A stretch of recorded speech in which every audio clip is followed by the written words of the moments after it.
먼저 기독교 커뮤니케이션의 모형, 모델 같은 거죠. 그렇죠? 모형이 있어요. 그럴 때 우리가 기본적으로 생각하는 것은 뭐냐면요. 우리가 앞서 하나님께서 뭡니까? 지금도 계속 소통하고 계시고요. 성경에 소통하시고 또 피조물 통해 소통하신다 그랬잖아요. 그렇죠? 그럴 때에 우리는 기독교 커뮤니케이션의 가장 중요한 어떤 모형, 다시 말해서 하나님께서 어떻게 소통하시는가 하는 건 모형적인 측면을 보다 더 구체적으로 이렇게 그림을 그리는 것처럼 말입니다. 그렇게 설명이 가능하다는 것입니다. 첫 번째 뭐겠어요? 하나님은 역사를 통해서 소통하신다라는 거죠. 역사를 통해서. 다시 말해서 일반적인 사람들에게 역사는 뭐겠습니까? 인간이 만들어낸 사건의 어떤 결과물들의 어떤 집합체예요. 그렇죠? 그래서 여러 가지 몇 년 뒤에 무슨 사건 벌어졌고 그 여파로 무슨 사건 벌어졌고 말입니다. 이렇게 쭉 이어서 말입니다. 그것이 한 개인, 한 조그만 사회, 혹은 한 도시, 국가, 혹은 세계 전체로 이제 나갈 수 있는 것이죠. 그렇지만 뭐예요? 그 역사를 갖다 이해하는 방식이 기독교는 다르다는 거예요. 무슨 말이냐? 하나님께서 온 세상의 주관자시잖아요. 그렇죠? 그럴 때 하나님께서는 어떻게 합니까? 하나님께서는 그 주관하는 역사 안에서도 살아계시고 그 주관하시는 그 역사를 안에서 인간에게 말씀하신다는 것이거든요. 특히 기독교 역사가는 뭐냐면 역사를 일종의 구속사적 관점에서 봐요. 구속사점 뭐겠습니까? 타락한 인간이 죄로부터 벗어나서 어떻게 하나님의 영광, 거듭나고 하나님의 영광에 이르게 되는가라고 하는 이 회복되고 그 다음에 구속되고 어떻게 하나님의 영광에 이르러서 그 종말에 이르게 되는가라는 그런 과정을 갖다가 인간의 역사를 갖다가 통해서 우리가 보거든요. 그래서 하나님의 역사께서 소통하신다라는 것은 어떤 의미냐면은 우리 이렇게 볼 수 있어요. 인간이 만들어낸 결과물들이 아니라 하나님 뭡니까? 역사를 통해서 인간이 만들지만은 그러나 그 역사를 통해서 하나님께서는 우리에게 말씀하시고자 하는 뜻이 담겨져 있다라는 것이죠. 그렇죠? 그래서 이건 아주 중요한 거예요. 왜냐하면은 다른 종교나 신화들은요. 대개 역사로부터의 도피예요. 다시 말해서 다른 종교 안에는 비역사적인 것이 너무나 많아요. 그 다음에 역사의 의미도 갖고 있지 못해요. 신화는 어떻게 해요? 신화는 진짜가 아니잖아요. 제우스는 없단 말입니다. 그렇잖아요? 그 신화가 아니라는 것은 단지 그 시대의 사람들에게 어떤 의미나 혹은 나름대로의 어떤 그 사회에서 전하고자 하는 메시지를 갖다 전파하는 의도는 있을지 모르지만은 그러나 뭐겠어요? 그것은 역사가 아니라 인간이 만들어낸 것들이란 거예요. 응? 그렇잖아요. 우리가 사건들을 인간이 결국 만들어낸 결과물들이란 말입니다. 그렇지만 기독교는 뭡니까? 기독교 역사라는 것은 그것이 아니라 하나님께서 주관하시고 섭리하시는 가운데 일어나는 사실들이고 그 사실들을 통해서 우리는 뭐예요? 하나님의 어떤 인간에게 말씀하시고자 하는 바를 우리는 들을 수 있다는 거예요. 그래서 우리가 한자로 보자면 역사, 히스토리 안에서 뭐예요? 하나님의 어떤 워킹, 응? 하나님의 어떤 워킹, 하나님께서 어떻게 일하시는 것 같다가 우리는 역사 안에서 볼 수가 있게 되는 것입니다. 그래서 우리가 하나님 역사 안에서 역사하신다 이렇게 말씀하신다는 거죠. 물론 우리는 여기서 깊이 깨달아야 아니면 2차 세계대전 아우슈비츠에서였던 그 대학살 사건 이것도 역사인데 그러면 하나님은 그때 어디 계셨단 말인가?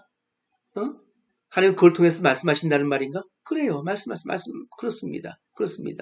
그 역사라는 것이 그냥 놔두면 어떡합니까? 반복되는 인간의 죄사인 경우가 많죠. 하나님이 역사 안에서 자신을 소통시키는 방법의 특징이 어떤 것입니까? 이런 겁니다. 역사의 사건들을 항상 앞으로 나타날 하나님의 계시를 약속한다는 거예요. 역사 사건들은요. 다시 말해서 구약의 사건들 뭡니까? 결국 이사야서 같은 경우에 결국 메시아 탄생에 대한 예언이 있잖아요. 이런 것입니다. 출애굽 사건은 뭐겠어요? 하나님이 이스라엘 백성을 어떻게 구원하시는가, 구속하시는가 했죠? 이것은 뭐겠습니까? 궁극적으로는 이스라엘뿐만 아니라 온 세상을 향한 하나님의 어떤 구속의 역사를 갖다가 미리 보여주는, 그 약속 갖다가 미리 뭐예요? 제시하는 사건이다. 이렇게 볼 수가 있다는 것이죠. 또 하나님의 커뮤니케이션 특징을 불가하다는 것이에요. 근데 뭐겠어요? 우리가 봤듯이 말입니다. 역사는 해석하는 게 너무너무 달라요. 우리 기독교인이야 코로나19 보면서 그래 하나님의 사랑을 실천해야지 이렇게 해석해요. 그렇죠? 혹시라도 우리가 잘못한 것은 회개해야겠다. 하나님께서 고통 주시는데 우리가 혹시 미진한 거나 잘못한 것이 무엇일까? 자신을 돌아보고 성찰하는 어떤 계기로 삼는 것이죠. 그렇죠? 그런데 그렇게 생각하는 않는 사람이 또 많다는 거 아니겠습니까? 이게 세속적인 사회죠. 그렇죠? 그렇기 때문에 어떻게 돼요? 하나님의 커뮤니케이션은 우리에게 분명 역사를 통해서 말씀하시는데, 사건을 통해서 말씀하시는데, 이게 잘 해독이 안 되는 거예요. 잘 이해가 안 되는 거예요. 주변의 다른 노이즈, 다른 부수적인 사건들이나 혹은 뭡니까? 내 귀를 막는 말입니다. 다른 어떤 장애물들이 많으면 그럴 수 있어요. 그렇죠? 잘 보셔야 돼요. 왜 우리가 새벽녘에 가서 하나님께 기도하는 시간을 갖는 것이 중요한가? 왜 그래요? 새벽녘에 맑은 정신에 잡생각이 들지 않는다는 거예요. 이게 노이즈예요, 노이즈. 이게 노이즈란 말은 커뮤니케이션 용어입니다. 다시 말해서 우리가 무전기로 할 때 말이죠. 응? 진돗개 나와라, 진돗개 나와라, 오바. 그런데 뭐예요? 저쪽에서 여기는 진돗개, 여기는 진돗개, 무슨 뭐 표범토 나와라, 표범토 나와라. 이러면 어떻게 돼요? 이거 서로 완전히 소통하면 되는데 중간에서 전파자한테 지지직 지지직 하면 어떡합니까? 전쟁터에서 이 무전치기가 쉽지 않잖아요. 그렇던 겁니다. 응? 바로 그런 거예요. 그렇듯이 말입니다. 잘 들리지 않고 혹은 뭡니까? 잘 해석되지 않고 도대체 무슨 뜻인지 못 알아듣겠고 말이죠. 그런 경우가 있어요. 하나님의 커뮤니티 특징은요. 그렇죠. 그래서 사도 바울은 하나님의 계시를 뭡니까? 신비라 말하기를 좋아했다는 것입니다. 그래서 우리가 잘 보셔야 됩니다. 다시 말해서 하나님과의 커뮤니케이션 중요하고 그 의미를 깨닫는 것이 우리가 온전하게 신앙사는데 너무너무 귀하다. 그렇지만 어떻게 돼요? 때로는 어떻게 돼요? 이것이 잘 안 들릴 때도 있고 때로 뭡니까? 어떤 사람들 것을 잘못 해석하기도 한다라는 것입니다. 그래서 뭡니까? 답은 보세요. 역사를 연구해야 돼요. 우리 역사를 갖다 하나의 커뮤니케이션 그 소통의 도구로서 보려 못합니까? 역사를 연구해야 돼요. 미리 하나님께서는 과거 역사 가운데 어떻게 말씀하셨는가? 그 과거의 사건이 무엇인가를 봐야지 뭡니까? 지금 내가 겪는 사건을 갖다가 바르게 해석할 수 있는 거예요. 그렇죠? 우리에게 뭐라고요? 과거 역사를 통해서 역사를 통해서 말씀하셨던 하나님께 행하셨던 그런 그 사례들이 있다는 거예요. 그래서 뭐예요? 역사를 공부해야 돼요. 아주 중요한 것입니다. 예전에 제가 젊었을 때 한경직 목사님을 만난 적이 있었어요. 젊은 날에 말입니다. 뭐 하면 좋을까? 뭐 이렇게 고민할 때 말이죠. 그때가 이제 군대 가기 전이었어요. 뭘 하면 좋을지 참 막막하고 그럴 때 말이죠. 그때 찾아가 뵀을 때, 그 한경재 목사님께 제가 질문 드렸는데, 그때 무슨 질문인지 잘 기억도 안 나요. 그때는 말이죠. 하여튼. 근데 그 중에 질문이 뭐냐면, 목사님이 만일 신학을 공부하지 하셨다면 뭘 하셨을 것 같아요? 이 질문을 제가 드린 건 기억나요. 그랬더니 한경재 목사님이요. 자기는 역사를 공부했을 거래요, 역사를. 응? 그리고 자기는 성경 다음으로 자기가 중요하게 보는 책이 있다면 역사책이란 거예요, 역사책. 왜 그런 말씀하셨는가? 지금 이게 이해가 되는 거예요. 제가 커뮤니케이션을 배우면서 말입니다. 바로 그래서 한경직 목사님은 역사를 갖다가 그렇게 공부하기를 좋아하셨구나라는 것을 갖다가 알게 된 거죠. 우리는 세속안의 인간의 삶을 언급해야 합니다. 기독교인이라고요. 우리가 그 천국을 향해 가는 삶이 돼가지고 못해요. 붕 떠가서 사는 인생이 아니라는 것이죠. 실제 우리는 실존 역사, 우리가 살아서 움직이는 우리의 그 삶, 현장, 그 역사 가운데서 우리는 복음을 전하는 메신저가 돼야 되거든요. 그걸 못합니까? 역사를 알아야 되는 거죠. 그래서 우리의 커뮤니케이션이 바로 역사성을 지녀야 한다. 그래서 우리 시대에 맞는, 우리 시대의 그런 역사적인 맥락을 읽어서 기독교가 적절하게 복음을 갖다가 사람들에게 전할 수 있고 하나님의 말씀을 갖다가 뭡니까? 해석해 줄 수 있고 전달할 수 있어야 하는, 그다음에 역사성을 지녀야 된다 이렇게 말한다는 것입니다. 아까도 말씀드렸듯이 말입니다. 이 아우슈비츠 감옥에서 말이에요. 얼마나 많은 사람이 죽었습니까? 셀 수 없이 말입니다. 그런데 그때 유대인들은 뜻밖에도 폭동을 일으키지 않았다는 거 아닙니까? 이게 흥미로운 겁니다. 600만 명이나 유대인들이 가스에 죽어갔는데 그 중에서도 그 누구도 뭐예요? 집단적으로 뭐예요? 이 독일 나치한테 항거해가지고 말입니다. 너 죽고 나 죽자. 어차피 말이야 우리가 죽을 거 말이야. 너 죽고 나 죽자 뭡니까? 대량 그들에게 저항하고 말입니다. 폭동을 일으키고 말입니다. 그들과 어떻게 돼요? 맞서 싸우는 이런 모습들은요 거의 없었다는 것이죠. 왜 그랬을까요? 왜 그랬을까요? 그들은요 역사를 갖다가 바라보는 그런 민족이거든요. 다시 말해서 고통에 정말 뜻이 있다고 믿은 거예요. 고통 속에서 하나님께서 무엇인가 우리에게 커뮤니케이션이 있을 것이다. 우린 그 말씀을 듣는 것이 먼저 중요하다 이렇게 본다는 것이죠. 그래서 그 많은 사람을 감동시킨 이 말이 있지 않습니까? 이거는 예전에 리더스 다이제스트에서 본 것 같아요. 아우슈비츠 수용소에서 유리에 남긴 글인데 이런 글이 있습니다. 나는 믿노라 태양이 있음을 믿노라. 비록 태양이 구름에 가려웠을지라도 나는 태양이 있음을 믿노라. 나는 믿노라 하나님이 계심을 믿노라. 비록 그분이 내게 아무 말씀하지 않으실지라도 나는 하나님이 계심을 믿노라. 신의 침묵이죠. 하나님의 침묵입니다. 그러니까 뭡니까? 기독교인들이 가장 어려워하고 두려워하는 것이 뭐겠어요? 하나님의 어떤 벌 주고 말해 번개치고 벌 주고 말입니다. 진노하고 이런 건 뭐예요? 다 알아둘 수가 있는 거예요. 근데 뭐예요? 침묵이죠. 하나님께서 아무 말씀하지 않으실 때 그것도 뭡니까? 커뮤니케이션 행위거든요. 그렇잖아요. 여러분 보세요. 제가 이렇게 대면 강의할 때 말입니다. 앞에서 이렇게 막 강의하다가 애들이 뒤에서 막 떠들어요. 그럼 어떻게 제가 갑자기 강의를 딱 중단하고 아무 말도 하지 않아요. 그럼 어떡합니까? 뒤에서 떠들던 애들이 갑자기 조용하더니만 나를 쳐다보는 거 있죠. 왜요? 왜 갑자기 교수님이 강의를 멈췄을까? 그때 저의 침묵은 뭐겠습니까? 어떤 의미인 거예요? 야, 떠든 애들 좀 조용히 해봐. 라고 하는 메시지 담겨 있는 거죠. 침묵도 커뮤니케이션 행위라는 거예요. 침묵에도 뭐예요? 메시지가 담겨 있다는 것이거든요. 그러니까는 우리는 그 유대인의 이 글을 통해서 역사 속에서 말씀하시는 하나님의 음성을 갖다가 들을 수 있는데 그 하나님의 음성은 뭐가 있어요? 침묵이 있을 수도 있겠구나라는 것이죠. 그래서 신앙이 쉬운 것이 아닙니다. 하나님의 말씀을 갖다가 듣는 것이 쉬운 일이 아닙니다. 그 말씀을 듣고 뭐예요? 지금의 나의 역사적인 현실 속에서 이걸 적용한다는 것이 그래서 어려운 것입니다. 그렇죠? 참으로 놀라운 신의 침묵, 하나님의 침묵에 대한 커뮤니케이션적 의미가 이 속에서 우리는 살아난다라고 말씀드릴 수가 있을 것 같아요. 우리나라 삶 가운데서는 역사를 갖다가 하나님의 어떤 중요한 어떤 우리에게 주시는 그 메시지로 보는 삶이 있어요. 함석헌 옹이죠. 함석헌 옹. 함석헌 아버지는 퀘이커 교도입니다. 퀘이커 교도는 그 우리가 잘 대로 영국의 국교도 성공회죠. 국교도들한테 박해를 받았던 개신교 교파 중에 하나입니다. 우리나라도 퀘이커 교도들이 지금도 있어요. 이 사람들은 어떤 일단 일정 교회 조직 같은 것보단 말입니다. 보다 더 성경의 의미를 밝히고 그 뜻을 갖다가 자신의 삶에서 해석하고 실천하려는 이런 사람들이죠. 그래서 교회 조직 혹은 교회를 이끄는 그러한 우리가 아는 체계적인 리더 이런 건 없습니다. 함께 모여서 그냥 자유롭게 말씀을 묵상하고 나누고 그러면서 실제적으로 역사 안에서 살아계신 하나님의 뜻을 갖다가 좀 살피려는 그런 무리인 것 같아요. 그러니까 보세요. 퀘이커 교도는 뭐예요? 얘기했잖아요. 성공의 국교도들한테 쫓겨다녔단 말입니다. 그러니까 그들 이렇게 질문하지 않겠어요? 도대체 하나님은 우리를 사랑하신다는데 왜 우리는 기독교인으로 살려고 하는데 왜 이렇게 고통인가 그랬잖아요.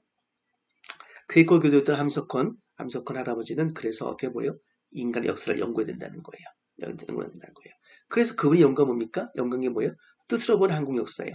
한국은 이렇게 고난의 민족일까? 다시 말해서 애굽의 억압 속에서 정말로 고통받았던 그런 한국의 일제강점기 역사는 다시 말해서 애굽에 고통받았던 이스라엘 역사와 유사하고 이스라엘을 갖다가 구원하셨던 출애굽시키셨던 하나님의 어떤 놀라운 어떤 그런 뜻과 구원의 어떤 의미가 한국에게도 일어나고 한국 사람들은 그로 인해서 뭡니까? 온전하게 하나님의 백성으로서 우리가 나아가야 한다라는 생각을 이 뜻의 한국 역사에서 담아내고 있는 것이죠. 그래서 우리는 세속 안에 인간의 삶을 언급해야 하고요. 행동을 하나님을 드러내며 또 인간의 실존 역사 가운데서 메시지가 되어야 하고 우리 커뮤니케이션이 역사성을 지녀한다라는 것입니다. 그래서 우리 시대적인 변화 있잖아요. 사회적 변화. 우리가 지금 역사가 어떻게 흘러가고 있는가 주목해야 되는 것입니다. 우리가 넷플릭스만 보지 마시고요. 그 9시 뉴스도 말입니다. 매일같이 한번 보세요. 아침에 일어나서 말입니다. 성경 읽고 말입니다. 한번 오늘의 뉴스가 뭔지 한번 보고 하루를 생활하시면 어떨까 싶은 말씀을 그래서 드리는 것입니다.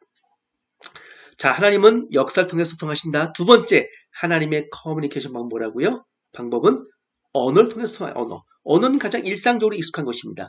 이미 에덴 동산에서 하나님은 아담에게 뭐예요? 그렇죠. 말씀하셨죠. 그렇죠? 아담아 부르셨단 말입니다. 그렇죠? 가인에게도 말씀하셨어요. 아벨이 어디 있느냐. 그렇죠? 노아에게도 말씀하셨어요. 응? 방주를 지으라고 말씀하신 거죠. 그렇죠? 모세 말씀하셨어요. 모세야 내가 선 땅 거룩한 땅이니 실을 벗어라. 직접 말씀하신 거예요. 이렇게 하나님 뭐예요?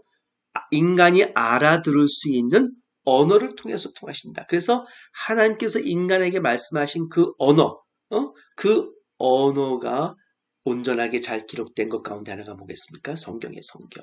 성경이죠. 왜요? 성경에 뭐가 있습니까? 역사서도 있을 뿐만 아니라 모세오경이 있잖아요. 그다음에 뭐예요? 율법서가 있는가 하면 또 뭐가 있습니까? 또 시가서도 있고요. 또 뭐가 있어요? 선지자, 예언서도 있는 것이죠. 특히 선지자를 통해서 말씀하시는 것. 그 선지자도 어떻게 합니까? 성이 이렇게 합니다. 선지자들은요. 그냥 하나님께서 이렇게 말씀하셨습니다. 난 전합니다. 이런 식이 아니에요. 내가 말하노니. 마치 뭐예요? 하나님의 입장에서 말하는 것처럼 말입니다. 그렇게 메시지를 전하는 것입니다. 왜? 하나님의 음성을 들으라는 것이에요. 하나님의 음성을 갖다가. 이렇게 하나님 뭡니까? 직접적인 커뮤니케이션을 하셨는데 그것은 뭡니까? 구약의 시대에는 많이 그랬어요. 그렇죠? 신약은 뭡니까? 예수를 통해서 우리가 복음이 무엇인가 알았잖아요. 그렇죠? 들었잖아요. 예수 자체가 복음일 뿐 아니라 예수님의 입에서 나온 말씀이 더 복음이었단 말이죠. 그래서 우리는 어떻게 돼요? 지금 성령님의 시대라고 부르는 현대에는 어떻게 합니까? 우리는 직접적으로 말씀을 듣기보다는 이미 인간에게 허락하신 그 언어를 통해서 우리가 말씀 들을 수 있다는 것이죠. 언어는 뭐겠어요? 그래서 하나님께서 그 아담이 알을 수 있는 언어, 모세가 알을 수 있는 언어를 말씀하셨기 때문에 우리 교회도, 기독교인도 뭡니까? 사람들이 알아들을 수 있는 언어로 우리도 복음을 전해야 된다는 거예요. 그래서 이것이 모델이 모형이라는 거예요. 모형은 뭡니까? 본받는 거죠. 하나님께서 역사를 통해서 말씀하셨지. 우리 뭡니까? 역사를 이루면서 하나님의 말씀을 전해야 되는 거예요. 하나님께서 언어를 통해서 말씀하시다 우리 뭡니까? 사람들이 알아들을 수 있는 언어로 뭐예요? 우리도 세상에 복음을 전해야 된다는 것이죠. 그래서 하나님을 전하는 전달수로서 매개로서 우리가 언어가 굉장히 중요하다는 것입니다. 언어는 복음 유포의 열쇠죠. 그렇죠? 가장 중요한 것입니다. 하나님도 그 부분에 대해서 충분히 어떻게 돼요? 이 언어의 가치를 갖다가 인정하셨단 말이에요. 그래서 우리가 오순절 사건은 뭡니까? 언어가 흩어졌을 때 제자들이 말이죠. 말씀을 전할 때 성령님이 강림했을 때 어떡합니까? 각기 자기 나라에서 온 사람들이 어떻게 돼요? 분명히 아마 제자는 아람어로 얘기했을 가능성이 높아요. 그렇죠? 아람어로 얘기했을 때에 히브리 사람뿐만 아니라 각기 사방에서 온 사람들이 자기네 나라 방언으로 이걸 다 알아들었다는 겁니까? 자기 방언으로 제자들이 말한 것을 듣고 다 놀라 기우겠더라. 자기 방언이에요. 이 말은 뭡니까? 하나님께서는 각각의 방언을 통해서 말씀하시도록 이해하시도록 하셨다는 것이거든요. 사실 이게 바로 뭐냐면 우리가 성경을 자기네 나라 언어로 번역하는 굉장히 타당성을 지닌 이유 중에 하나입니다. 성령님의 감동으로 된 성경이지만 뭡니까? 성령님의 은혜 가운데서 이것이 번역된 가운데서 사람들은 각각 자기네 나라 언어로서 이것을 지금 어떻게 돼요? 성경책을 보고 있잖아요. 그렇죠? 그래서 언어는 아주 중요합니다. 선교사 가운데서 성경 번역 선교라고 그 다음에 이 복음의 전파에서 언어가 중요한 것을 알려진 사람이 유진 리다입니다. 유진 리다. 이 사람은 우리가 알고 있는 성서공회에서 활동한 분이에요. 그래서 성서공회에서의 대표도 지내셨죠. 이미 수십 개국을 돌면서 원어민을 모집해서 어떻습니까? 성경 번역가로서 활동하도록 일을 갖다가 많이 하신 분입니다. 그래서 선대 성경 번역의 아버지다 이렇게 일컫는 분입니다. 유진 리다. 인간 사이의 언어 전달의 불안정에도 언어는 여전히 복음 전파의 유용한 수단이에요. 그렇죠? 언어는 다 불안정하면 똑같은 말을 해도 잘 못 알아듣는 경우가 있잖아요. 그렇죠? 똑같이 한국말을 하더라도 뭡니까?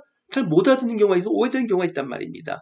그럼에도 불구하고 언어처럼 명확하게 언어처럼 가장 좋은 그 커뮤니케이션 수단은 없습니다. 없습니다. 몸짓보다도 뭐예요? 언어가 치밀한 것이죠. 그렇죠? 유진 리다는 바로 그 증거를 세 가지 드려요. 왜 하나님께서 언어를 갖다가 소통의 수단으로 쓰였는가? 첫 번째, 인간의 이성적 추리 과정은 문화의 다양성에 관계없이 본질적으로 동일하다. 그래서 어떻게 돼요? 언어를 갖다가 들었을 때 말입니다. 설사 잘 익숙하지 않더라도 말입니다. 대략적인 추리 과정을 통해서 저 사람이 나에게 밥을 달라는 거구나. 저 사람이 뭐예요? 나에게 물을 달라는 거구나. 지금 나를 부르는구나. 아니면 어떻게 됩니까? 자기 이름을 말하는 거구나. 이런 추리 과정을 통해서 어떻습니까? 전혀 낯선 언어도 우리가 대략적인 이해가 가능하거든요. 둘째, 모든 사람들은 공통의 경험력을 가지고 있어요. 그렇잖아요. 화장실 갈 때 어떻습니까? 어떤 표정을 짓고 우리가 그 언어로 얘기할 때 어떻습니까? 한국말로 얘기할 때도 그 사람들은 뭐요? 어떻게 또 알아듣는다는 것이죠. 그렇습니다. 그렇습니다. 우리는 여기 비언어적 메시지도 보통 함께 쓰는 경우가 많지만 말입니다. 그러니까 사람들 뭐예요? 공통의 경험이요. 다 비슷비슷하게 사는 거예요.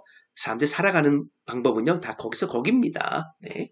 세 번째, 사람들은 모두 어느 정도 타인의 상징적 사고의 그물에 적용할 수 있는 능력을 소지하고 있다라는 것입니다. 다시 말해서 무엇인가 귀하게 여긴다 할 때 그것이 뭡니까? 어떤 방식이든 나타낸다는 거죠. 어떤 것은 뭐예요? 사소하게 여길 수 있어요.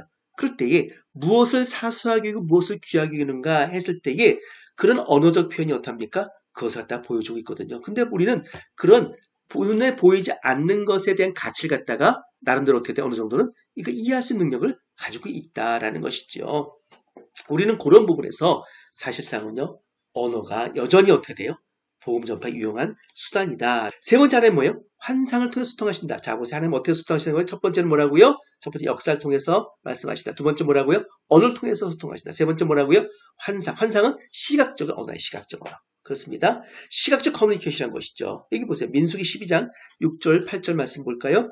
내 말을 들으라. 너희 중에 선지자가 있으면 나 여호와가 이상으로 나를 그에게 알리기도 하고 꿈으로 그에게 말하기도 하거니와 내 종 모세와는 그렇지 아니하니 그는 나의 온 집의 충성됨이라 그와는 내가 대면하여 명백히 말하고 은밀히 말도 아니하며 그렇잖아요. 모세는 뭐예요? 하나님 말씀 직접 들은 사람이에요. 그러니까 언어를 통해서 말씀하시죠. 근데 뭐예요? 뜻밖에도 언어만 말씀하신 것이 아니라 하나님께서 백성에게 말씀하신 건 뭐라고요? 꿈, 이상 이런 것, 시각적인 것도 있잖아요. 거죠. 요셉은 어떻게 꿈 해석을 했는지 보십시오. 꿈쟁이 요셉 우리가 잘 알잖아요. 그렇죠? 요셉은 뭡니까? 꿈을 통해서 해석합니다.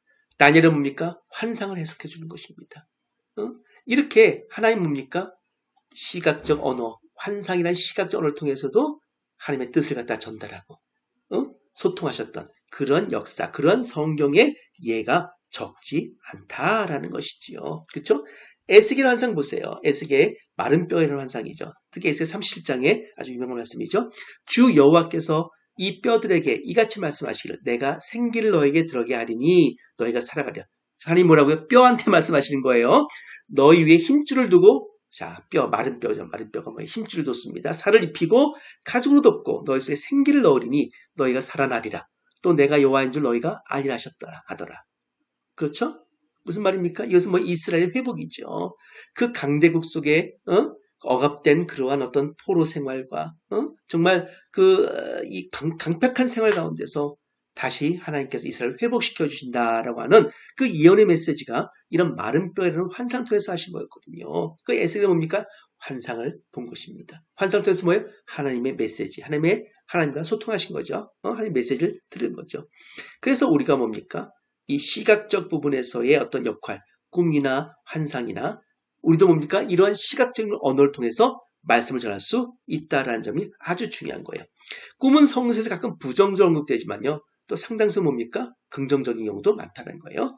그래서 꿈에 대한 연구는요. 앞으로 굉장히 또 계속 활발하게 이루어질 것 같아요. 그러니까 프로이드 해석처럼 이런 꿈이 아니라는 것이죠. 베델에서 야곱의 꿈, 요셉은 꿈 해석 연설을 보는 것이죠. 그래서 인간은 생각하는 피조물인 동시에 감각하는 피조물인 거예요. 언어나 논리에 따라 살기보다는 의식을 통해서 많이 채간다는 사실이죠. 이 부분이 이제 개혁주의 신앙에서 조금 어떻게 하나님께서의 커뮤니케이션 방법에서 우리가 조금 소홀히 했던 부분이기도 해요. 왜냐하면요, 이 프로테스탄트 개신교는 말입니다. 시각적인 것을 통해서 무슨 성경 말씀을 전한다? 그럼 뭘 생각하냐 하시면 옛날에 종교개혁 이전에 말입니다. 그런 그 가톨릭의 그런 성상들, 조각상들 이런 거 있잖아요. 또 이제 정교회의 말입니다. 그런 성화들 이런 걸 떠올렸기 때문에 그래요. 이건 시각적인 것이거든요. 그게 감각적이긴 하죠. 사람들께 때 이해되기 쉬운 그런 면은 있지만 말입니다. 이것이 곧잘 하나의 우상 숭배처럼 보여줄 수 있기 때문에 말입니다. 성상 숭배처럼 보여줄 수 있기 때문에 개혁자들은 이런 것을 굉장히 경계했거든요. 그래서 어떻습니까? 오직 말씀, 성경 중심의 어떤 커뮤니케이션 행위를 굉장히 강조했던 것이죠. 그러나 성경에서 보게 되면은 하나님은 언어, 그 다음에 역사뿐만 아니라 사실 시각적인 부분으로도 말씀하셨다는 것을 알 수 있으니까 말입니다. 이런 부분에서 우리가 시각적인 부분을 어떻게 활용할 수 있을까라는 것인데 그 중에 하나가 영화 같은 것이죠. 그렇죠? 그러니까 기독교 영화가 어떻게 그 가치를 인정받을 수 있어요? 우리가 영화를 보면서 어떻게 하나님의 말씀을 들을 수 있어요? 기독교 영화는 말이에요. 바로 하나님께서 이렇게 환상을 통해서 말씀하셨다는 시각적인 그런 소통의 수단이기 때문에 가능했다라는 점을 여러분께서 좀 이해하셨으면 좋겠습니다. 먼저 기독교 커뮤니케이션 공부하는 방법이 있어요. 크게 세 가지가 있어요. 첫 번째는 뭐냐면은 기독교 커뮤니케이션의 모형에 대한 부분이 있다는 거. 모형에 대한 부분. 이건 뭐예요? 성경은 우리가 따라야 할 커뮤니케이션 모델이 존재하거든요. 첫 번째는 하나님 중심의 커뮤니케이션이 있고요. 두 번째는 예수님 중심의 커뮤니케이션, 그 세 번째는 사도들 중심의 커뮤니케이션 모형이 있어요.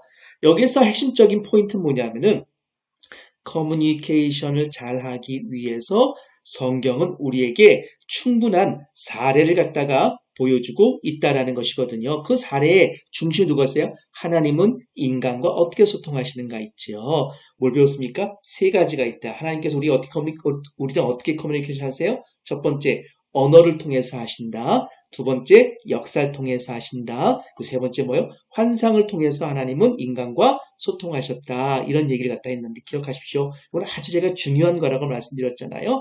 그럴 때 하나님 중심의 커뮤니케이션의 모형이 있다는 걸 기억해요. 예수님 중심 커뮤니케이션이 있어요. 성육신 커뮤니케이션이기도 하지요. 그럼 예수님이 이 땅에 인간의 육신을 입고 오셨을 때 어떻게 소통하셨는가를 볼 거예요. 이것도 뭡니까? 우리도 예수님 따라 살아야지 이렇게 말을 할 때에 단순하게 우리가 신앙적인 차원에서만 하는 것이 아니라 커뮤니케이션 하는데도 하나님께서는 예수님께서 우리에게 모범을 보여주셨다. 이렇게 우리가 얘기를 한다는 것이지요. 그런 점에서 우리가 앞으로 배울 게 뭡니까? 예수님은 어떻게 커뮤니케이션 하셨는가를 배운다는 것이에요.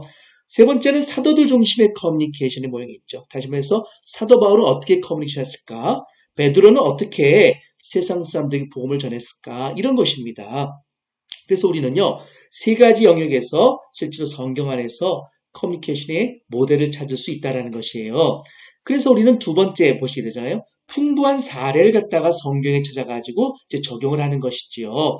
그럴 때에 예수님께서 우리에게 보여주셨던 중요한 어떤 기적 혹은 뭡니까? 중요한 말씀, 어떤 상황들 이런 걸 통해서 우리가 우리가 성경으로부터 커뮤니케이션을 배울 수 있다라는 것이지요. 그렇죠? 이런 어떤 풍부한 사례를 가지고 공부한다는 것, 이걸 우리가 주목하는 것이 기독교 커뮤니케이션 공부하는 법이고요. 세 번째 뭐냐면요. 왜 이렇게 커뮤니케이션이 안 될까? 왜 우리는 가족들과 대화가 안 될까? 혹은 복음이 전파가 안 될까? 왜 교회 안에서 믿는다고 하는데 갈등이 있을까? 이런 커뮤니케이션의 근본적인 문제들 갖다가 우리는 어떻게 바라봐요? 죄로 문제로 보고 있다는 것을 우리 기억하셔야 돼요. 이것은 교회 밖의 일반 커뮤니케이션 학자들이 전혀 생각하지 못하고 있는 것이긴 합니다만은 그러나 여기에는 기독교 커뮤니케이션의 중요한 본질이 담겨져 있어요. 다시 말해서 우리는 본래부터 하나님을 향한 신앙, 하나님과의 관계 속에서 커뮤니케이션이 잘 이루어지도록 창조되었지만은 인간이 저지른 죄로 인해 가지고 어떡합니까? 그 커뮤니케이션에 어려움을 겪고 있거나 단절이 이루어졌다라는 것이지요. 그게 우리는요. 이 커뮤니케이션 단절을 갖다가 세 가지적인 어떤 구조적인 그 관계 속에서 우리가 보게 되는데 첫 번째는 하나님과 인간과의 관계가 단절됐기 때문에 우리가 어떻게 돼요? 실제로 커뮤니케이션 어려움을 겪고 있다는 것이죠. 두 번째 인간과 인간과의 관계죠. 그렇죠? 세 번째 뭡니까? 인간과 자연과의 관계가 파괴됐기 때문이다 하는 것입니다. 그래서 우리가 이사야서 보게 되는 말입니다. 미래에 다가올 이루어져 천국에 대한 어떤 중요한 이해적인 측면에서 어린아이가 독사의 굴에 손으로도 물지 않는 이게 바로 하나님 나라에 대한 우리가 가져야 할 어떤 모습, 이미지이기도 한데 성경이 제시하는 것이지요. 거기서 뭡니까? 여러분 보세요. 진짜 현실 세계에서 독사의 굴에 손을 쥐면은 물리죠. 이건 뭐겠습니까? 인간과 자연과의 관계가 파괴됐기 때문에 그런 일이 벌어지는데 하나님 나라, 다시 말해서 우리가 온전하게 경험하게 될 하나님 나라 속에서는 온전한 인간과 자연과의 커뮤니케이션 상태가 회복이 되기 때문에 회복이라는 관점 중에 회복이 되기 때문에 뭡니까? 독사의 굴에 손을 넣어도 물지 않는 이렇게 서로 간의 관계가 온전하게 이루어지고 서로 간에 뭡니까? 언어 외에도 언어를 넘어서 가지고 관계 속에서 우리가 온전한 상태에 이르게 되는 그런 측면들이 이 달성되는 것을 우리가 보게 된다라는 것입니다. 그래서 우리가 기독교 커뮤니케이션을 공부하는 법, 이러한 점을 우리가 가지고서는 앞으로 우리가 공부했으면 좋겠습니다. 찰스 크래프트는요, 우리 커뮤니케이션 용어의 정의에 대해서 이렇게 합니다. 그것은 뭐 이렇게 참여자가 지식과 정보, 의견, 신념, 감정, 경험 등을 나누어 갖는 행위다. 나누다 뭡니까? 내가 가지고 있는 것을 상대방에 주는 것이죠. 그렇죠? 그래서 어떻게 합니까? 상대방도 내가 가진 것을 공유하도록 해가지고서는 생각이나 경험, 신념 여러 가지가 내가 가진 것을 갖다가 일치시키도록 하는 행위를 우리는 커뮤니케이션 행위다. 이렇게 말을 한다는 것이지요. 또 이렇게 한 약속된 기호, 여러분 기호란 말을 앞으로 많이 쓸 때 기호란 뭡니까? 언어를 기호라 그래요. 그러니까 우리가 신호등에 빨간불 건너지 마세요. 기호입니다.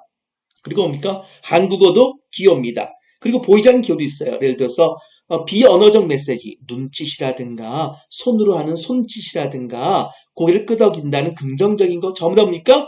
기호다라는 것입니다. 그래서 무엇인가 메시지를 전할 때에 메시지를 담아내는 어떤 수단들은 전부 다 뭐게 되어 있어요? 기호가 되는 것이죠. 그러니까 기의, 의미를 갖다가 내포하는 어떤 시각적, 청각적인 언어든 전부 다 기호가 된다라고 생각하면 되는 것입니다. 그래서 우리는 약속된 기호, 그래서 우리가 한국어로 제가 설명하잖아요. 한국어는 우리 약속된 기호인 거죠. 제가 기호를 통해 서로 메시지를 보내고 받아서 공통된 의미를 수립하고 나가서 서로 행동에 영향을 미친 다양한 과정 및 행동을 우리는 총체적으로 뭐라고 말합니까? 하나의 커뮤니케이션 행위다. 이렇게 말을 한다는 것이죠. 요거 갖다가 우리가 이제 기독교적인 관점에서 한번 이야기를 해보자는 것이 우리 교재의 내용입니다. 이런 커뮤니케이션 책 한 권은 구비해 두시면 좋지 않을까라는 생각을 갖고 있습니다.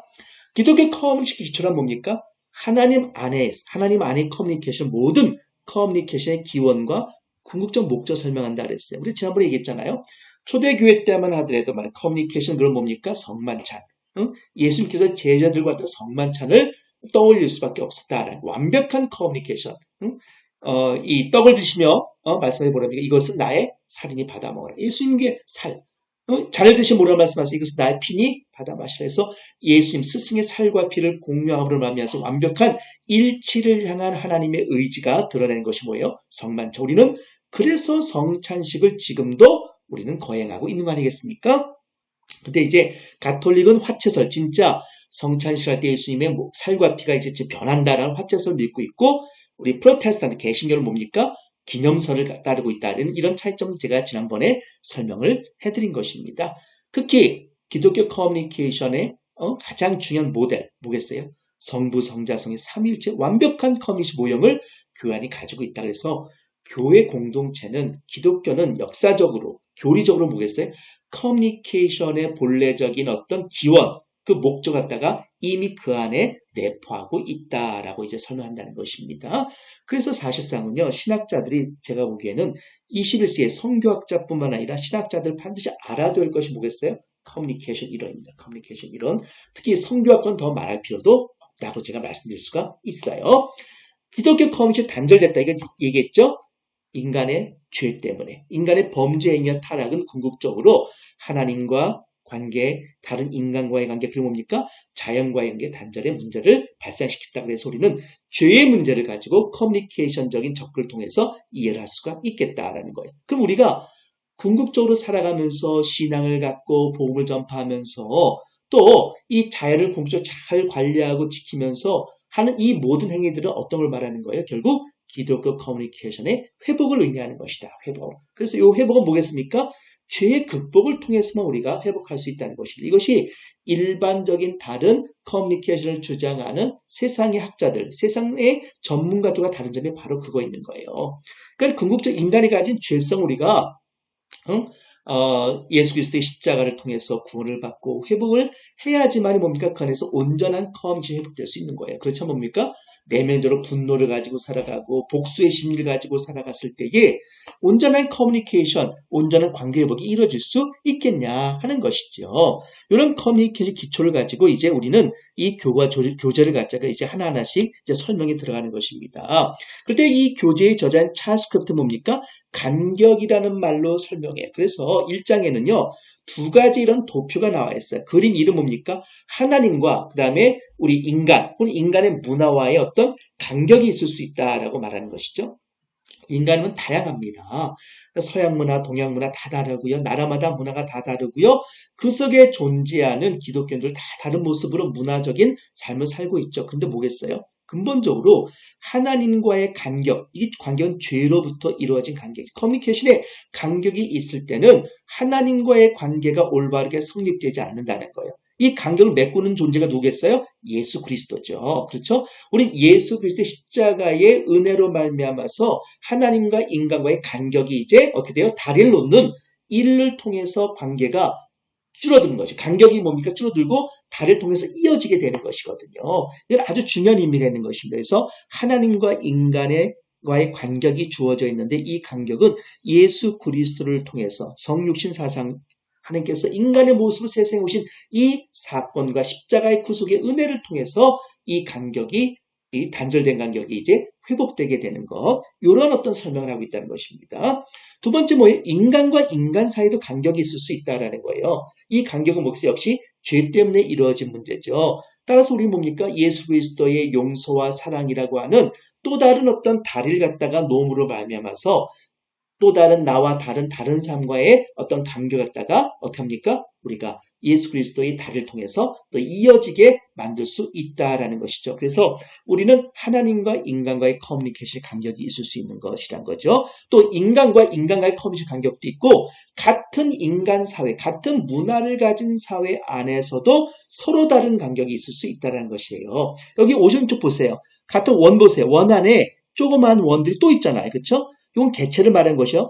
하나의 집단 사회 안에서도, 예를 들어서 한국 사회 안에서도 우리는 뭡니까? 한국인들끼리 의사소통이 잘 되지 않아요. 이건 뭐겠어요? 커뮤니케이션의 간격이 주어져 있다는 것이죠. 그래서 찰스 크래프트는 뭘 설명해요? 근본적으로 우리 하나님과 다양한 인간 사회 속에서 이 단절이라고 간격이라는 것이 존재하고 있다. 또 인간 사회 안에서 인간과 인간의 다른 문화 사회에서 간격이 존재하고 하나의 문화 속에서도 서로 다른 간격이 존재한다. 따라서 커뮤니케이션 뭡니까? 이 간격을 다리를 놓아서 이 간격을 줄여서 서로 간의 소통이 이루어지게 하는 것. 이게 바로 뭡니까? 기독교 커뮤니케이션이 목표로 하는 바다라는 것을 이제 설명을 하고 있는 것입니다. 요때 우리가 알아두면 참 좋은 하나의 모형이 하나 있어요. 그건 헤럴드 라스웰의 커뮤니케이션 모델입니다. 이건 여러분께 외워야 돼요. 외워야 돼요. 아주 중요한 겁니다. 다시 하나님과 인간은 어떻게 소통하시는가? 그렇죠. 언어, 역사, 환상이다. 이렇게 외우듯이 말이면 외워야 돼요. 그건 SMCR이라고 SMCR 다 외워두셔야 됩니다. S는 뭡니까? 샌더, 송신자가 있어요. 모든 커뮤니케이션은요. 송신자, 말하는 자가 있어야 돼요. 그렇죠. 이걸 샌더라 불러, S라 부르는 거예요. 메시저, 그쵸? 말할 때 뭐예요? 메시지. 말한 내용이 있어야 될 거 아니에요? 이게 메시지예요. 어떤 메시지입니까? 어떤 메시지요? 기호화된 메시지. 다시 말해 상대방이 알아둘 수 있는 메시지죠? C는 뭐냐? 채널이요. 어떤 통로로 이야기하냐고. 내가 직접 만나서 대면으로 말로 이야기하느냐, 구두 언어로 이야기하느냐, 아니면 뭐요? 마이크를 통해서 얘기하느냐. 왜? 집단 커뮤니케이션이나 그룹 커뮤니케이션, 사람이 말할 때는 마이크를 통해서 해야 되잖아요. 여러분이 제가 강의실에서 강의하면 못합니까? 마이크를 통해서 하는 거예요. 마이크는 채널이죠. 그쵸? 혹은 뭡니까? 방송을 통해서 지금 하고 있잖아요. 제가 강의하는 걸 여러분이 하죠. 저는 S, 송신자가 되고 여러분들은 뭡니까? 수신자, 리시버가 되는 거예요. 근데 제가 강의한 내용은 뭐예요? 메시지는 뭡니까? 커뮤니케이션에 대한 걸 메시지죠. 어떤 통로로 해요? 저는 지금 여러분 네이버의 라이브 밴드를 라이브를 통해서 지금 제가 그렇죠? 강의를 하고 있잖아요. 그 채널은 뭡니까? 네이버 밴드가 되는 거예요. 이펙트 효과는 뭘까요? 여러분이 제 강의를 잘 알아듣는 거 효과예요. 그래서 여러분들이 선교와 신앙과 연애도 쓰시고요. 또 가장 근접하는 중간 시험도 잘 보면 어떻게 합니까? 이펙트. 아, 내 강의가 잘 전달돼서 우리 학생 시험도 잘 보는구나. 이런 결과를 낳는다는 것이죠. 그래서 이펙트 효과. 그래서 SMCR가 되는 거예요. 자, 이걸 한번 설교에 적용해 볼까요? 주일날 예배당에 가서 우리가 주일 말씀을 들을 때 S, 말씀의 송신자 누굽니까? 목사님이 되는 거죠. 그 메시지는 뭐예요? 그날 주일 설교의 본문 내용이 되는 거예요. C는 채널은 뭐예요? 목사님 어떤 얘기입니까? 마이크를 통해서 스피커를 통해서 그 청중들에게 말씀하시는 거죠. 채널은 뭡니까? 그렇게 되는 거예요. 이 마이크와 스피커가 되는 거예요. 그럼 리시버는 누구겠어요? 주일날 예배에 참석한 성도들이 리시버가 되는 거예요. 효과 뭐였습니까? 그건 뭐겠습니까? 예를 들어서 우상을 섬기지 말라는 설교했을 때 뭡니까? 그래, 나는 우상을 섬기지 않을 거야. 나는 현대 우상은 돈과 권력 이런 것이 현대 우상이지. 그렇습니다. 나는 돈을 섬기지 않고 하나님을 섬길 거야. 이렇게 내가 다짐을 하고 나가서 그 주일날들은 목사님의 메시지를 실천하면 나에게 이펙트 효과가 오는 거예요. 혹은 뭡니까? 설교 들을 때 내 마음에 뜨거운 마음이 들고 혹은 뉘우치는 마음이 들고 변화된 마음 들 때 이것도 일종의 이펙트 효과가 되겠죠. 그러나 가장 중요한 교회에서의 이펙트는 뭐겠습니까? 행동의 변화, 성경적인 어떤 삶으로의 일치, 이것이 가장 중요한 이펙트가 될 것입니다. 그래서 누가 무슨 메시지를 가지고 어떤 경로를 통해서 누구에게 어느 정도 효과를 갖고서 전달하느냐라는 그러한 내용을 가지고서는 헤럴드 라스웰의 커뮤니케이션 모델 SMCR이라는 모델을 갖다가 이제 어디서나 적용이 가능한 게 가장 기본이 되는 모델이라서 제가 여러분에게 처음부터 이 모델을 가지고 설명을 하는 것입니다. 사과 사세요. 아삭아삭 달고 맛있는 사과라오. 형. 조인님. 아이고 학교 잘 갔다 왔어? 갔다 왔지. 아이, 가봤다, 형. 어. 담임 선생님이 그러는데, 아프니까 청춘이래. 담임 선생님이 아프리카 춤을 추래? 아프리카 춤은 어떻게 추나? 어떻게 추래? 아니요. 아프니까 청춘이라고. 아프니까 청춘이라고. 그래. 완전 사오정이야. 형한테 사오정이라니 이 녀석이. 네, 잡아봐라, 사오정. 윤석아. 얼른 잡아, 너 잡는다. 뭐야, 이거? 뭐냐고? 왜 그러세요? 야, 너희 누가 여기 장사하래? 아저씨 누구신데요? 누구신데요? 너희 나 누군지 몰라? 나 압구정 쌍칼파야. 압구정 쌍칼파라고! 어떡해. 압구정 쌍꺼풀이래. 아니 형 압구정 쌍칼파라잖아. 그래, 압구정 쌍꺼풀. 형도 들었어. 뭔 소리야? 왜 이름이 쌍꺼풀이에요, 쌍꺼풀씨? 무슨 쌍꺼풀이야? 야, 이럴 때 우리가 보세요. 이것이 왜 웃음을 주는 거예요? SMCR의 모델 보세요. 응? 그럴 때 못합니까? 여기 보면 이 압구정 쌍칼파가 나와요. 나 압구정 쌍칼파야! 그럴 때 뭡니까? 여기에 사오정 같이 형이 말입니다. 약간 뭡니까? 이해 능력이 잠깐 떨어져요. 잘못 쉽게 알아들어요. 사오정처럼요. 그리고 뭐예요? 압구정 쌍꺼풀이라고요? 막 그래서 웃음을 사잖아요. 그렇죠? 그럼 어떡합니까? 커뮤니케이션, 메시지가 제대로 전달되지 않으니까는 이 압구정 쌍칼파 이 조직원은 내가 쟤네들을 위협해서 돈을 갖다가 뜯어내야 되는데 그걸 목적을 이루지 못하는 것이죠. 그렇죠? 이때 뭐가 문제겠어요? 나는 압구정 쌍칼파야. 정확하게 메시지를 전달했잖아요. 근데 뭐가 문제야? 그래서 리시버가 문제야. 리시버가 잘못 알아들어가지고 해석이 잘못되는 바람에 이 목적하는 바, 다시 말해서 압구정 쌍칼파가 위협을 줘서 돈을 뜯어내는 것을 이루지 못하게 되는 것이죠. 이런 해프닝을 그리고 있잖아요. 그렇습니다. 심지어 조직폭력배가 협박하는 것도 중요한 커뮤니케이션 우리가 행위로서 보고서는 분석이 가능한데 이것이 코미디일 수밖에 없는 게 뭐예요? 이 수용자, 리시버가 잘못 알아들어서 그렇다. 그래서 SMCR 이론에서 우리가 중요하게 보는 건 뭡니까? 무엇 때문에, 어떤 구조가 문제라서, 어떤 요인이 문제라서 커뮤니케이션이 안 되는 걸 보셔야 되는 거예요. 잘 보세요. 목사님께서 열심히 뭡니까? 설교 준비하시고 전했어요. 그런데 어떻게 돼요? 밤새가지고 내가 노는 바람에 예배당에 앉아서 졸고 앉았네? 다시 이것은 뭐의 문제예요? 리시버의 문제인 거예요. 그건 말입니다. 목사님 열심히 준비하셨어요. 근데 뭐예요? 마이크가 고장이 났네? 스피커 고장이 났다. 막 이상한 소리 내요. 그럼 뭐가 문제입니까? 채널에 문제가 있는 것이죠. 그쵸? 목사님이 열심히 준비하셨어요. 근데 뭐예요? 메시지가 전혀 수용자, 현실과 너무 다른 얘기를 하신다 할 때 뭡니까? 메시지에 문제 있는 거예요. 그래서 항상 커뮤니케이션은요. 그 메시지의 전달 과정에서 무엇이 문제인가를 빨리 파악해서 그것을 고치는 것을 중요한 어떤 역할로 보고 있다라는 것을 기억하시면 좋을 것 같아요. 우리 교재 내용 볼까요? 교재 내용은요. 이 기독교 커뮤니케이션에서 뭐가 중요했을 때에 바로 하나님과 예수의 친밀성을 가지고 우리가 여기서 기독교 커뮤니케이션의 어떤 우리가 가장 중요한 것을 우리가 배울 필요가 있다라고 말을 합니다. 그때 하나님과 예수 그리스도의 친밀성은 다시 말해서 하나님과 예수님과의 커뮤니케이션, 우리가 뭐 성삼일체 완벽하다고 얘기했잖아요. 구체적으로 성경에서 어떤 사례를 통해서 우리가 알 수 있냐 보자는 거예요. 그리고 우리가 이것을 따라한다는 것입니다. 이것은 뭐예요? 인트라퍼스널 커뮤니케이션이에요. 다시 말해서 내적 커뮤니케이션이 되는 거예요. 내가 인간과 다른 사람과 커뮤니케이션 하는 것이 아니라 나와 내 안에서 이루어지는 커뮤니케이션을 갖다가 하는 것인데 그 속에서 우리 뭡니까? 뜻밖에도 예수님과 하나님과의 커뮤니케이션의 모습을 통해서 우리가 기독교 커뮤니케이션을 우리가 배울 필요가 있겠다라고 이제 저자가 제시하는 거예요. 우리가 누가복음 5장 16절에 나온 대로 예수님께서 뭡니까? 물러가서 한적한 곳에서 기도하시니라. 다시 뭡니까? 예수님, 성자 예수님도 성부 하나님에게 기도를 드렸다. 기도를 했다는 거. 다시 말해서 예수님과 하나님과의 친밀한 커뮤니케이션의 가장 중요한 방법은 뭐겠습니까? 기도를 통해서 친밀한 관계가 유지됐다라는 거예요. 그렇죠? 여기서 우리는 다른 기도와 다른 특별한 것을 의미해요. 그것은 함께 시간을 보낸다는 의미예요. 함께 시간을 보낸다. 다시 말해서 예수님이 뭘 요구하거나 말입니다. 특별한 것을 달라고 하는 이런 것이 아니라 뭡니까? 성부, 하나님과 함께 있는 것에 대해서 같이 있는 거. 이 친밀성이 이들의 특징이에요. 그래서 이 크래프트, 우리 저자는 말입니다.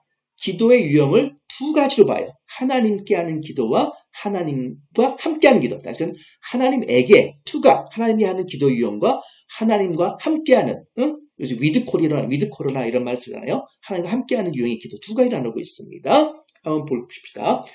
예수께서는 성부 하나님께서 자신에게 커뮤니케이션 하신 것에 신중하셨다. 내가 너에게 대하여 말하고 판단할 것이 많으나 나를 보내시니까 참되시면 내가 그에게 들은 그것을 세상에 말하노라 하시되. 다시 말해서 뭡니까? 우리가 세상에서 역할이 하나님께 내게 하신 말씀, 내가 성경을 통해서 들은 하나님의 말씀, 하나님 어떻게 말씀하시다고 했어요?